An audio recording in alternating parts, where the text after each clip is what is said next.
అన్ని దానముల కన్నా అన్నదానము మిన్నా అంటారు. అన్నములను ఆశ్రయించి ప్రాణములుంటాయి. అన్నమే లేక ఒక వ్యక్తి ప్రాణాలు కోల్పోతున్నాడు అనుకోండి, ఆ సమయంలో మీరు పెట్టిన అన్నమేదో అది మరునాటి వరకు అతని ప్రాణములు నిలబెడుతుంది. అంటే ఇప్పుడు ఒక వ్యక్తికి ప్రాణదానం చేసినటువంటి ఫలితం అన్నదానం చేసిన వాడికి దక్కుతోంది. పైగా ఆయన ఆ అన్నం తిని ఒక మంచి పని చేశాడనుకోండి, ఇప్పుడు ఆయన మంచి పని చేయడానికి కావలసిన బలం మీరు పెట్టిన అన్నంలోంచి వచ్చింది కాబట్టి మీకు కూడా ఆయన చేసిన మంచి పనిలోంచి ఫలితం వస్తుంది. అంటే దయ అన్నది ఉండాలి. కానీ అసలు సృష్టిలో మనిషి ఎంత గొప్ప పనైనా చేయగలడు.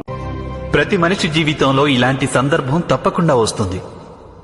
వారి స్వప్నాలు, వారి ఆకాంక్షలు, వారి ఆశయాలు స్తంభించిపోతాయి. వారి ఆశా సౌధాలన్నీ చిన్నాభిన్నమైపోతాయి. ఒకవైపు ధర్మం ఉంటుంది, ఇంకోవైపు సుఖం ఉంటుంది.